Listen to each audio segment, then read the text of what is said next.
In this video, we'll cover the two major transport protocols, UDP and TCP.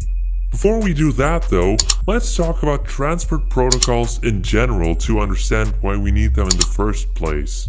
On the internet, every network packet follows this 5-layer structure. We have the application layer, the transport layer, the network layer, the link layer, and the physical layer. I might do a full video on this 5-layer structure at some point, but for now just remember that UDP and TCP are part of the transport layer. Have you ever wondered why it's possible that two applications can use the same internet connection at the same time?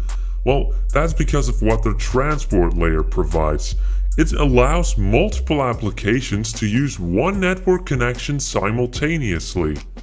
Much like street names have house numbers, the transport layer creates about 65,000 ports on your computer per network connection. These ports can be reserved and used by applications on your computer, and one application can use multiple ports at the same time if it wants.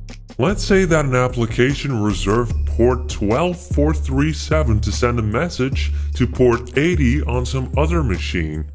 Whenever the application layer creates a message, it is passed on to the transport layer. On this layer, we wrap the message inside what we call a segment. This segment contains some additional information like the source port as well as the destination port.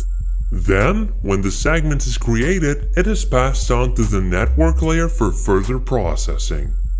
Our segment will show up on the receiver side when it is passed on from its network layer to the transport layer. The segment will be examined to determine the destination port, and then the message is unwrapped and delivered to port 80.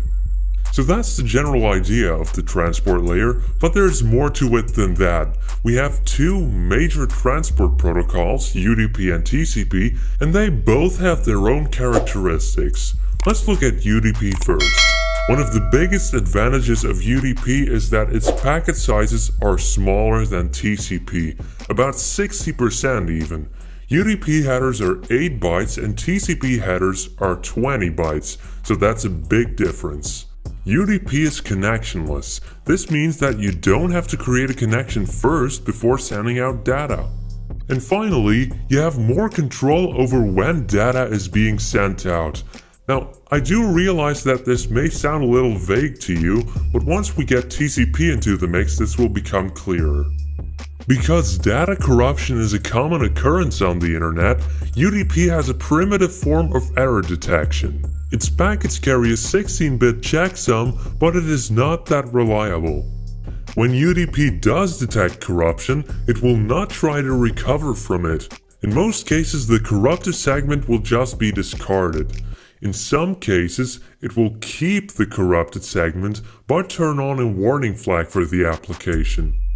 UDP does not attempt to compensate for lost packets. Every packet gets sent out once. If it gets dropped on its way to the receiver, tough luck, it's gone. UDP does not guarantee in-order packet delivery. Packets won't necessarily arrive in the application in the order that they were sent. There's no congestion control in UDP. Even if your network's really busy, UDP will just try to cram those packets in there. This is usually a bad strategy because on a congested network, packets get dropped more often. In conclusion, UDP may be lightweight, but it's not that reliable. This is where TCP comes in. The transmission control protocol has certain features that make it more reliable than UDP. However, it also has a bigger communication overhead than UDP. Since TCP is connection-based, we have to negotiate a connection first before we can do anything. This procedure is known as a three-way handshake. First, the initiator will ask the acceptor if it wants to set up a connection. The acceptor will reply to this request, and when the initiator receives this reply, it will send a packet to the acceptor that acknowledges that the connection has now been established. A similar song and dance takes place when they close down a connection. Now that we have this connection, we can implement all kinds of nice features like delivery acknowledgements. When data gets sent from one host to another, the receiver will acknowledge that it got that data. This is one of the reasons why TCP segments carry a number. Another feature that TCP offers is retransmission. When a sender doesn't get a delivery acknowledgement within a certain amount of time, it will assume that the packet got lost on its way, so it will send it again. Because segments are numbered in TCP, it can also implement in-order delivery. Although packets may still arrive out of order, TCP will rearrange them before sending them to the application. Other TCP enhancements include congestion control. This feature will delay transmission of data when the network is congested. It eases the strain on the network and it helps minimize packet loss. TCP enforces a small change to error detection. While there is no technical improvement of the error detection feature, the checksum has now been made mandatory for IPv4 as well as IPv6. For UDP segments, the checksum is only mandatory for IPv6 packets. Let's look at the downsides of using TCP. TCP segments need bigger headers than UDP segments. As you may remember, UDP headers are about 60% smaller than TCP headers. A side effect of TCP's congestion control mechanism is that data doesn't always get sent out immediately. This is of course done on purpose to ease network congestion, but sometimes that's not what you want. Take Skype for example. When you're making a voice call, you kinda want it to feel like a real-time conversation, right? Well, what TCP's congestion control does is when the network is congested, it deliberately introduces latency, so your real-time conversation will not feel as real-time as you want it to be. As you can see, congestion control can be either a nuisance or an enhancement. It all depends on the context, really. Finally, TCP has a bigger overhead. All those retransmissions and packet acknowledgements and all that jazz, well, that's overhead. Sometimes you don't want every packet to arrive. Sure, you want packets to arrive, but if certain packets drop out, you don't care that much. For example, to stream HD video, you need lots of bandwidth, but if you use TCP for it, you need even more, because you have to send around acknowledgements, you have to do retransmissions, and besides, video streaming can deal with a certain amount of packet loss. They have ways to compensate for that. In this case, it makes more sense to use UDP than TCP.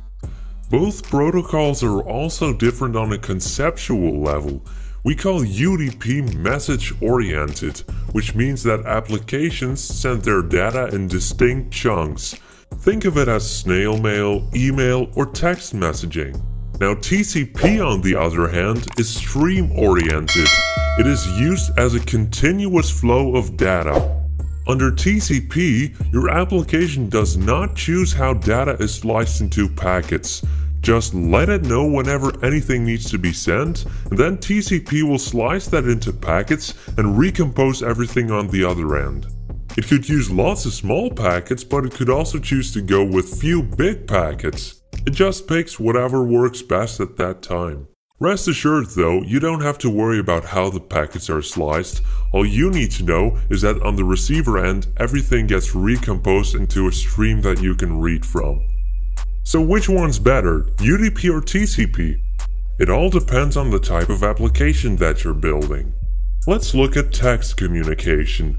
Performance-wise, this isn't a big challenge because you don't need a lot of bandwidth to send some text around after all. Under TCP, everything will work fine.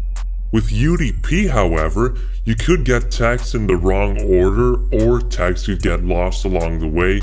There's no guarantee. Anything could go wrong there because UDP doesn't do retransmissions and it doesn't guarantee in-order delivery. When it comes to text communication, TCP clearly takes the cake. Now, I don't know about you, but when I download files off the internet, I'd like to have all the parts, including the chunks that didn't make it through the first time. TCP offers retransmission, UDP does not. We're also going to need in-order delivery because seriously, what good is a scrambled JPEG? For similar reasons, remote access protocols like SSH also use TCP. If you need delivery acknowledgements, UDP isn't gonna do you any good. If you insist on using UDP, you could implement some sort of acknowledgement system in your application layer for important packets, but most of the time it's not worth the hassle. With multimedia streaming, things are a little more ambiguous. It could either be UDP or TCP.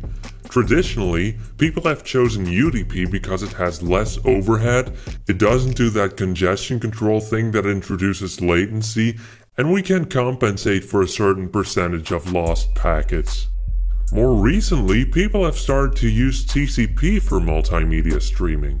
If the bandwidth is there, you might as well enjoy the benefits that TCP brings. Also, some firewalls block UDP altogether for security reasons and then you're forced to use TCP. UDP can also be used for small question and answer transactions, such as DNS lookups.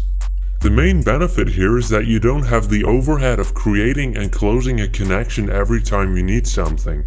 As is the case with multimedia streaming, bandwidth-intensive apps that can tolerate some amount of packet loss usually go with UDP. And that about wraps up today's discussion. If there's anything you'd like to see explained here, please let me know in the comments. Thanks for watching, see you next time.